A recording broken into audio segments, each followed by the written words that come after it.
बिस्मिल्लाहिर्रहमानिर्रहीम। अल्लाहुम्मा सल्ली अला मुहम्मदिन व अला आलि मुहम्मद। आज का हमारा मौजू है हेपाटाइटिस सी, काला यरकान। हेपाटाइटिस सी जो है वो हेपाटाइटिस सी वायरस से इंसानों में मुंतकिल होता है।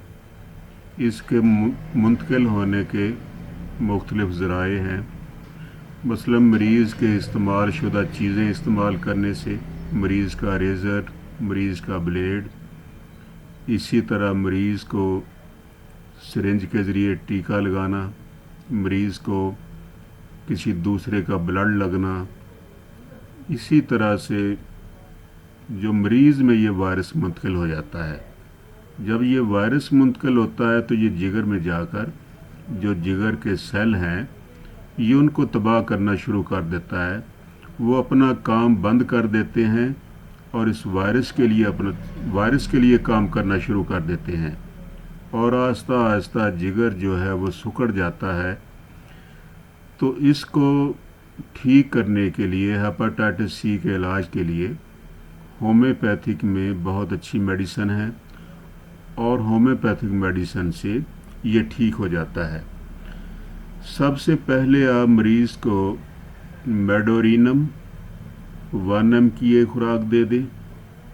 उसके बाद एक खुराक मरीज़ को कासीनम की दे दें और उसके बाद एक खुराक मरीज़ को हेपाटाइटिस सी जो है उसकी 1 mg में एक खुराक दे दें। हेपाटाइटिस सी का जो वायरस है ये अपनी शक्लें बदलता रहता है, बिल्कुल एड्स के वायरस की तरह। और हमारी होम्योपैथिक की मेडिसिन जो पलस्टीला है उसमें भी ये कैफियत पाई जाती है कि मरीज़ हमेशा एक हालत में नहीं रहता, मरीज़ की बीमारी बदलती रहती है, अलामत चेंज होती रहती हैं।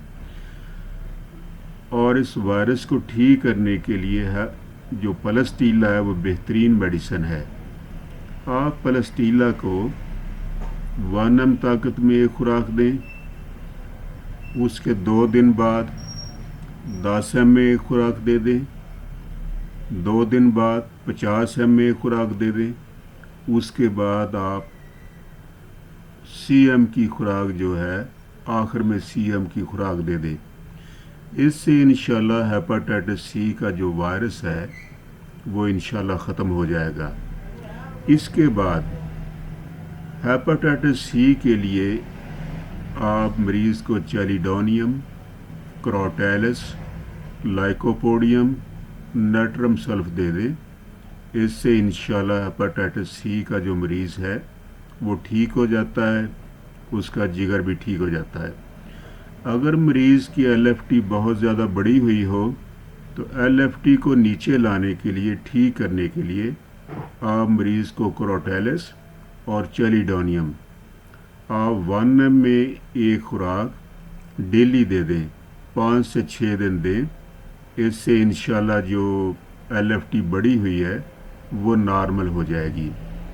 इसी तरह से कुछ मरीज़ों में ऐसा होता है कि मरीज़ों के जिस्म पर एलर्जी हो जाती है जिगर की ख़राबी की वजह से। हाथों पे एलर्जी, पाँव पे एलर्जी, जिस्म पे पूरे पे एलर्जी और दाने बनने लगते हैं। इसके लिए आप मरीज़ों को अस्टाकस 30 ताकत में सुबह दोपहर शाम दे दें, इससे मरीज़ों की एलर्जी ठीक हो जाएगी। इसी तरह से कुछ मरीज़ों में जिगर की ख़राबी की वजह से मुंह में छाले बनने लगते हैं, मुंह से पानी बहता है। इसके लिए आप मर्कसाल 30 ताकत में सुबह दोपहर शाम दे दें। इससे इंशाल्लाह उनके जो मुंह के छाले हैं वो भी ठीक हो जाएंगे और मरीज़ का जिगर भी ठीक हो जाएगा। इसके अलावा कुछ मरीज़ों में जब आखिर में मरीज़ का जिगर मुकम्मल तौर पर तबाह हो जाता है, ख़राब हो जाता है, सिकुड़ जाता है, तो मरीज़ के पेट में पानी पड़ने लगता है।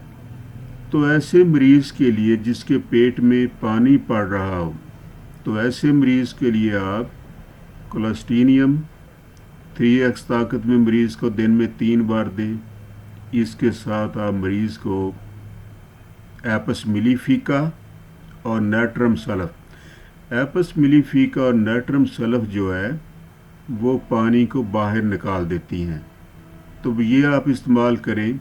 اور اس کے ساتھ آپ لوفا بنڈال اور کواشیا کیو جو ہے وہ 10 قطرے دن میں 4 بار دیں۔ اس سے جو جگر سکڑ جاتا ہے اور پیٹ میں پانی پڑنے لگتا ہے، وہ انشاءاللہ سکڑا ہوا جو جگر ہے وہ ٹھیک ہو جائے گا، اور جو پیٹ میں پانی پڑا ہوا ہے وہ بھی ٹھیک ہو جائے گا۔ اس کے علاوہ آپ مریض کو آرسینک البم جو ہے وہ 200 طاقت کی یہ خوراک روزانہ دیں، جو جگر میں پانی پڑتا ہے جن کے، وہ بھی ٹھیک ہو جائے گا۔ اس کے علاوہ ہماری اگلی ایک میڈیسن ہے دماسا۔ دماسا کیو طاقت میں مریض کو آپ 10 قطرے جو ہے وہ آپ دن میں 3 بار دیں۔ اس کے بہت اچھے رزلٹ ہیں۔ جو جگر سکڑ جاتا ہے، جگر کا کینسر ہے، وہ اس سے ٹھیک ہو جاتا ہے۔ کولسٹینیم 3x اور اس کے ساتھ دماسا کیو جو ہے وہ 10 قطرے دن میں 3 بار دیں۔ ان ادویات کو آپ استعمال کریں، انشاءاللہ اس سے جگر ٹھیک ہو جائے گا، ہیپاٹائٹس سی ٹھیک ہو جائے گا، اور جو جگر سکڑ چکا ہے وہ انشاءاللہ آہستہ آہستہ نارمل ہو جائے گا۔ اسی طرح سے اگر جگر کی خرابی کی وجہ سے مریض کو سر درد کی شکایت ہو، تو اس کے لیے آپ کیوننتھس اور نیٹرمیور 30 طاقت میں صبح دوپہر شام آپ مریض کو دیں۔ مریض کا سر درد 2 سے 3 دن میں انشاءاللہ وہ بھی ٹھیک ہو جائے گا۔ اور ساتھ یہ ہے کہ کھانے پینے کا مریض کو پرہیز کرائیں، سرخ مرچ، تیز مسالوں سے پرہیز کرائیں، اور کھانے میں جو ہے وہ سبزیاں، کدو، ٹینڈے، لوکی، مولی، گاجر، ان کا استعمال کروائیں۔ دال ماش، دال مونگ وہ استعمال کروائیں، اور پانی زیادہ مقدار میں پئیں، تو اس سے انشاءاللہ مریض ٹھیک ہو جائیں گے۔ ان دوائیوں کا استعمال کریں، انشاءاللہ آپ کے مریض ٹھیک ہو جائیں گے۔ اللہ حافظ۔